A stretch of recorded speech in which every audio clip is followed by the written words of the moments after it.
Section 1.5. This section tests you on your knowledge of the grouping of rests. In the exam, you will see a question like this. Tick or cross each box to show whether the rests are correct or incorrect. And you'll be given a piece of music, in this case a piece in 4/4 time. Now, because it's in 4/4 time, we'll be expecting to have 4 separate crotchets per bar as reflected in the grouping of notes or rest. Now let's focus on the first bar and determine if the rests are being expressed correctly. First, let's determine where our first crotchet is. And it's here, because when you do the maths correctly, you find that the dotted quaver plus 2 demi-semiquavers is equal to a crotchet in duration. And the rest of the bar is just standard note grouping in the 4/4 time. And this is not something we need to focus on anyway. Now let's focus on the first group of crotchets, however, because there's something wrong here. Instead of 2 demi-semiquavers, in fact, the correct answer would have been a combined rest there, so that would be a semiquaver, the one with 2 tails. Because when we subdivide the rest within the beat units, we always want the rest to be as close to the original beat units as possible, in this case, as close to a crotchet as possible.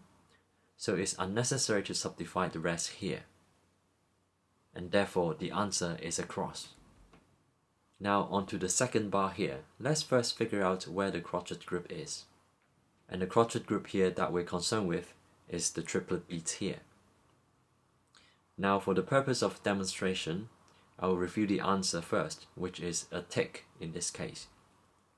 Now this may seem a little contradictory to what I just said about combining the rest to the closest value to the beat units as possible. But the triplet is always a little bit special, and in fact the answer can be 2 quavers here or a combined crotchet here as well, and I'll explain that later. Now in this case, when we deal with a triplet, we always need to think of it like a compound time, when the notes are divided into 3.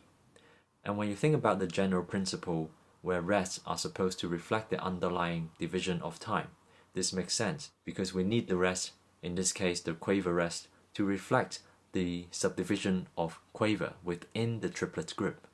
And that's why this grouping of rests here is correct. Now moving on to the last bar. Let's figure out where the crotchet group is. And you should be able to figure out where it is after factoring in where the other crotchets are.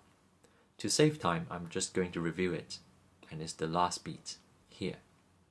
Now, if we just look at the note values here, we have a semiquaver note, and a quaver rest, and a semiquaver rest. However, the answer is wrong here actually. Let's unpack it a little further.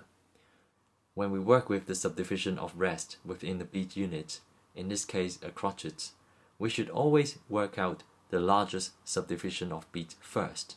In this case, the largest subdivision of beat will be a quaver, because crotchet divides into 2 quavers.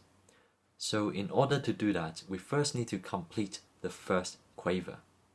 And because in this example we have a semiquaver note to begin with, all we need to do is to have a semiquaver rest to complete our first quaver group. And then we can have our quaver rest to complete the crotchet beats. In other words, the correct grouping of rests here would be to have the semiquaver rest first, followed by the quaver. In summary, all of these can be condensed into one principle, which is when we work with the grouping of rest, we should always show the beat and the subdivision based on the given time signature. Now back to the triplet situation that we mentioned in bar 2. I did say there are 2 possible answers, because there's an exception to this general principle. And it's that for triplets and subdivided beats in compound times, which we'll see in the next example, the first 2 beats are commonly grouped into 1 rest only. Which is also to say, in the second bar, a more common way of grouping the rest would have been to have the 2 quavers here combined into 1 crotchet. And in fact, this is the more modern way of doing it. To illustrate this better, let me give 4 examples here. All of these examples are considered as correct grouping of rests. There's no problem with them. However, on the right hand side, that's the more modern usage, because in modern usage it's just more common to do it this way, and it's easier for the musicians to read as well. However, I should emphasize that this only applies if the first two beats are silent, and if it's, let's say, the last two beats that are silent, then we can't really apply this exception. Now onto another example question, this time a 12/8, so that's a compound time. Let's focus on the first bar here. We should be expecting to have 4 dotted crotchets per bar, because a dotted crotchet is the basic unit in 12/8. If you do the maths correctly, you should be able to locate where our concerned dotted crotchet note is in the first bar. And it's here. And now let's zoom in a little bit closer. In a dotted crotchet in 12/8, we would divide that into 3 quavers. Now, if you still remember from our previous slide where we talked about dividing the rest into the subdivision of beats, in this case subdividing them into quavers, then we should be able to work out this grouping. The first quaver here, and a second quaver here, and a third quaver being the last 2 semiquavers there. And in this case, the subdivision of rest within this beat unit is correct. Next, in bar 2, let's look at the first dotted crotchet group here. Now, this comes back to our exception to the subdivided beats in compound time that we just talked about earlier. In this case, although normally we would like to divide the first crotchet into 2 quavers to reflect the underlying division of 3 in compound time, because of the exception that we just talked about, we can actually combine the 2 quavers into 1 crotchet in this case. And so the answer is also correct here. Lastly, in the third bar, we have an interesting case here. The first 2 dotted crotchets are all silent in this bar. Here, you may think that the grouping of rest is correct as well, because they do reflect the underlying time of a 12/8, where there are 4 dotted crotchets per bar. However, we do have an exception again, and it has to do with duple time and quadruple time in general. In either of these times, if we have either half of a bar being empty or silent, we can actually group the rest into 1 big rest. In this case, the 2 dotted crotchet rests can actually be grouped into 1 dotted minim rest. Now, if you find working with dotted rest and all that a little bit challenging, here's a quick tip. Let's imagine you're trying to add 2 crotchets here, and they add up to a minim. And now, if you add a dot to each of these crotchets, you will then get a dotted minim, because in both cases, they add up to 3 crotchets long.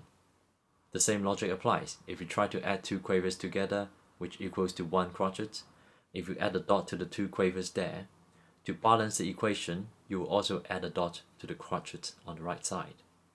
Similarly, when you try to add 2 semiquavers together, which equals to 1 quaver, if you add a dot to each of the semiquavers, you also have to add a dot to the quaver.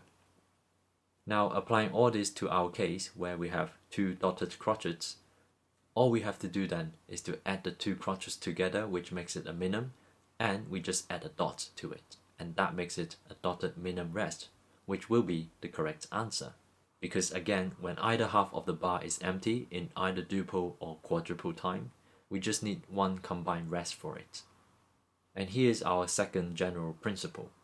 We always fill half a bar with 1 rest if it's a duple or quadruple time.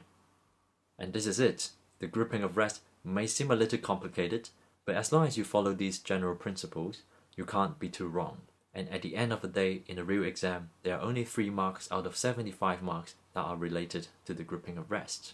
So you don't have to worry too much about it if you still find it a little challenging. Also, the more exercises you do, the more familiar you will be with this topic.